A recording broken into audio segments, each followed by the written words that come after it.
नमस्कार दोस्तों, स्वागत है आपका हमारे इस चैनल पर। हमारे एक साथी, एक रेल प्रेमी जिन्होंने नाम रखा है सर, भारतीय रेलवे में assistant loco pilot Indian army की ट्यूटोरियल आर्मी ज्वाइन करता है, उसके बारे में कुछ बताइए। तो दोस्तों, इस वीडियो में मैं बताने वाला हूं आपको टीए यानी कि ट्यूटोरियल आर्मी के बारे में संपूर्ण जानकारी। तो आप बने रहिएगा वीडियो के एंड तक और इस सारी जानकारी लीजिएगा। इस वीडियो में बहुत कुछ आपको नॉलेज आर्मी के बारे में मिलने वाला है। तो आइए शुरू करते हैं वीडियो।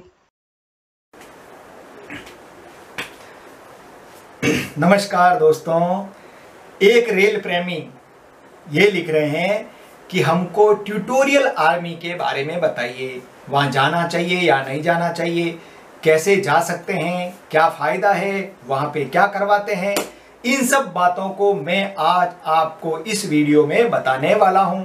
इसलिए वीडियो को शुरू से लेकर अंत तक अच्छी तरह देखिए, आपको बहुत नॉलेज मिलने वाला है। आपको कमाल की बातें बताऊंगा आज मैं आपको। और भी वीडियो देखने के लिए आप चैनल पर जाके प्लेलिस्ट में जाइए और प्लेलिस्ट में जाके आपको जो भी वीडियो देखना हो वो देख सकते हैं। अगर आप प्लेलिस्ट में नहीं जाएंगे तो आपको मालूम ही नहीं पड़ेगा कि कौन कौन सा वीडियो यहाँ है। और ऑडियो सुनने के लिए खबरी ऐप पे जाइए। खबरी ऐप का लिंक मैं इस वीडियो के डिस्क्रिप्शन में डाल रहा हूं, तो वहां पे जाके अच्छे अच्छे ऑडियो सुनिए जो आपको बहुत काम आने वाले हैं। तो आइए शुरू करते हैं ट्यूटोरियल आर्मी के बारे में। देखो, ट्यूटोरियल आर्मी जिसको हमारे रेलवे में या सभी सरकारी ऑफिसों में टीए के नाम से जाना जाता है। बोलेंगे नहीं, वो आदमी कहाँ गया, टीए में गया। तो ये जो होती है मिलिट्री का एक पार्ट होता है। आपको इसके अंतर्गत मिलिट्री का प्रशिक्षण दिया जाता है और साल में एक बार 1 महीने तक इसका कैंप लगता है। उस कैंप में जाना अति आवश्यक होता है। अगर एक बार आपने टीए को ज्वाइन कर लिया, टीए का मतलब जब जब भी बोलूं ट्यूटोरियल आर्मी समझ जाना, जब आपने एक बार टीए को ज्वाइन कर लिया है तो आपको हर साल 1 महीने के लिए घर से बाहर जहां मिलिट्री का कैंप लगता है वहां पे आपको जाना है और रहना है। वो कंपलसरी है। अगर आप नहीं गए तो आपको नौकरी पर नहीं लिया जाता है। आप बोलोगे मैं बीमार हो गया, तो आप सिक करना पड़ेगा और सिक से फिट होके आएंगे जब, तो आपको पहले वहां मिलिट्री में जाना पड़ेगा टीए में, उसके बाद ही नौकरी पर लिया जाएगा। इस बात को अच्छी तरह दिमाग में बिठाना, ठीक है। तो दूसरी बात, जैसे आपके घर में कोई फंक्शन है, शादी ब्याह है, तो भी आपको जाना ही पड़ता है। उसका बहुत ही परिश्रम करके फिर छुट्टी वुट्टी ले सकते हैं, लेकिन वो पूरा करने के बाद आपको जाना तो पड़ेगा ही। इस बात का ध्यान रखना है। अब बात करते हैं इसमें जाने से फायदा क्या है, ये क्यों चलाया गया है। देखिए, सेना का प्रशिक्षण दिया जाता है। कभी ऐसी स्थिति परिस्थितियां पैदा होती है, जैसे युद्ध हो गया किसी देश के साथ, पड़ोसी देश, चीन से युद्ध किया, पाकिस्तान से, कहीं से भी हो सकता है। जब युद्ध हो जाता है तो हमारी सेना के लिए हमको राशन सामग्री बॉर्डर तक पहुंचानी पड़ती है, जहां तक रेल लाइन का ट्रैक बिछा हुआ है। तो वहां तक ले जाने के लिए ट्रेन को उस समय जो simple loco pilot, assistant loco pilot थे, उनको ड्यूटी पर नहीं लगाया जाता, क्योंकि वहां फायरिंग रेंज हो जाती है, वहां फायरिंग वायरिंग हो सकती है। इसलिए ये जो टीए वाले loco pilot, assistant loco pilot या जो भी होते हैं, अन्य डिपार्टमेंट के लोग भी जाते हैं इसमें, उन सबको उस ड्यूटी पे लगाया जाता है। तो भाई उस समय ट्रेन का संचालन आप करोगे। आपको युद्ध लड़ने के लिए नहीं भेजा जाता है, लेकिन उनको मिलिट्री की हेल्प के लिए आपको लगाया जाता है। अगर ऐसी स्थिति पैदा होती है तो ऐसा वैसे बहुत रेयर केस में ही जाना पड़ सकता है, लेकिन उसका मकसद मेन ये है। दूसरा मकसद ये आपके अंदर देशभक्ति की भावना जागृत करना।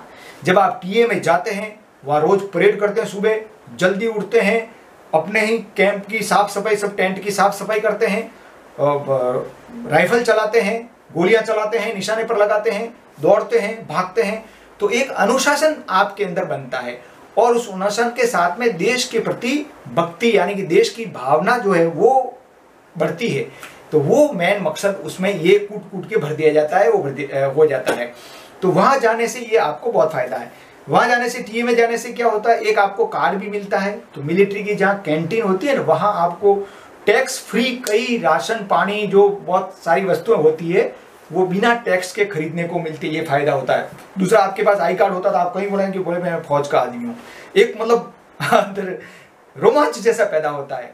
हाँ, अगर जो एनसीसी में कोई लोग रहे हैं और ये वीडियो देख रहे हैं, तो जो काम एनसीसी में होता है वही काम टीए में होता है।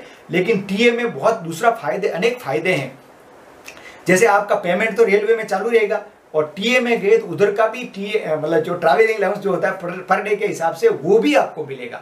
और वहाँ खाना वहना रहना वगैरह वो सब सरकार की तरफ से होता है, मिलिट्री की तरफ से। आपको कोई रुपया भी खर्च नहीं करने का है, आपको जाके खाली काम करना है। बहुत मोस्ट इंपॉर्टेंट बात, आपको light machine gun, rifle, stand gun, ये सब चलाने को, AK-47 वो सब चलाने को मिलती है।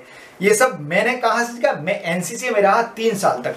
मैंने LMG चलाई, यानी कि लाइट मशीन गन भी चलाई, और SLR सेल्फ लोडिंग राइफल जो होती है वो भी चलाई। लाइट मशीन गन चलाई, एक बटन दबाओ 30 गोली तर तर तर तर तर तर तर फट से निकल जाती थी। वो फायरिंग रेंज पे जाने का, मिलिट्री वालों के साथ रहने का बहुत मजा आता है। हम तो एनसीसी के कैंप में जाते थे, 10 दिन ही रहते थे, लेकिन टीए के अंदर तो 1 महीना रहने को मिलता है। तो वहाँ पे आपको ये बहुत बड़ा फायदा मिलता है, आपको हथियार चलाने को मिलते हैं, और जो MMG medium machine gun, heavy machine gun, HMG वो सब देखने को मिलते हैं। हथियारों को कैसे चलाया जाता है, कैसे उनको खोला जाता है, वापस साफ किया जाता है, वो बहुत सारी बातें हैं। ये तो मैं आपको बहुत संक्षिप्त में बता रहा हूँ। तो यानी कि अगर आपका परिवार थोड़ा ऐसा सहन कर सकता है कि आप हर साल 1 महीना बाहर रहोगे तो भी परिवार को कोई तकलीफ नहीं है, तो आप टीए में जाइए, बहुत अच्छा। अब आप मेरे को पूछोगे आप गए क्या, मैं नहीं गया। मैं इसलिए नहीं गया कि मैं एनसीसी में ऑलरेडी 3 साल रह चुका था, तो फिर मैंने सोचा कि अब हर साल 1 महीना वो, अब अपन क्या होता है कि अलग जगह के रहने वाले और दूसरे सिटी जाके रहते हैं, तो स्टार्टिंग में छोटे बच्चों को और बीवी को 1 महीने के लिए छोड़ के जाना थोड़ा अटपटा लगता था, तो फिर मैं नहीं गया था। लेकिन आप जो जाना चाहें वो जाइए, मेरी तो कोई ज़बरदस्ती नहीं, लेकिन मैं जानकारी दे रहा हूँ आपको कि फ़ायदा कितना होता है, ये बहुत बड़ा फ़ायदा है। और वहाँ पे आपको बीमार हो गए तो भी मिलिट्री का हॉस्पिटल वगैरह रहता है, उसमें सब सुविधाएं रहती है, और आपको किसी प्रकार की कोई तकलीफ नहीं होती है। तो टेरिटोरियल आर्मी को ज्वाइन कैसे करें? देखिए, आपके हर एक डिपार्टमेंट में से कोई न कोई वहाँ जाता ही है, तो उसको कहिए कि मुझे भी जाना। हालांकि हम लोग तो भर्ती हुए थे, तो हमारे ट्रेनिंग सेंटर में वो मिलिट्री वाले आए थे, अगर किसी को भर्ती होना हो तो नाम लिखवाइए। ऐसे कई जगह वो जाते भी हैं, और कई जगह लेटर के द्वारा सूचना भी आती है। और अगर ऐसी कोई सूचना नहीं आती है, कोई नहीं लिंक बैठता है आपको, और जाना आपके मन में जाने की इच्छा है, तो कई लोग अपने रनिंग स्टाफ के हैं जो फोटो वोटो भी खिंचवाते हैं। अरे यूनिफॉर्म में क्या धाकड़ जचते हैं यार, कंधे पर राइफल लेकर मस्त एकदम। तो आप उनसे संपर्क कीजिए, तो वो लोग जब जाएंगे तो वहाँ आपको भी वहाँ से लेटर भिजवाएंगे, और आपका भी एडमिशन हो जाएगा। इसमें किसी भी पोस्ट के लोग जा सकते हैं। पोस्ट के अनुसार वहाँ फौज में भी पोस्ट मिलती है, जैसे कई अधिकारी भी अपने, तो वो अधिकारी वहाँ जाते हैं तो वहाँ भी वो उनको अधिकारी की पोस्ट मिलती है, वहाँ पे ऑफिसर की पोस्ट मिलती है, वहाँ पे पैसे। तो आप अवश्य जाइए। तो मेरे ख्याल से इतनी बातों से आपको काफ़ी नॉलेज मिला होगा कि टेरिटोरियल आर्मी में जाना चाहिए कि नहीं जाना चाहिए, कैसे जाना चाहिए। अगर वीडियो पसंद आया हो तो और लोगों को भी शेयर करें, और लाइक करें, और कमेंट करके अवश्य लिखें। और हेल्दी रहने के लिए दोस्तों, अगर आपको कुछ टिप्स सुनना है तो मेरी बेटी डॉक्टर है, वो खबरी ऐप पे उसका चैनल है, तो उस चैनल का भी लिंक भी मैं इस वीडियो के डिस्क्रिप्शन में डालूंगा, तो वहां जाके फॉलो कीजिए। रोज हेल्दी टिप्स सुनिए, मस्त रहिए, तंदुरुस्त रहिए, दुरुस्त रहिए, अपने परिवार का ध्यान रखिए। और तकलीफ सदा रहने वाली है, इस बात को खोपड़ी में बिठा के रखना। उसको हमेशा के लिए कोई दूर नहीं कर सकता है, मेरा भी नहीं, आपका भी नहीं, लेकिन उसको सहन करने की शक्ति हमको भगवान ने दी है। इसलिए सहन करते करते हंसी खुशी से जीवन, रो के करो चाहे हंस के करो, काम तो करना ही पड़ेगा। जय श्री राम।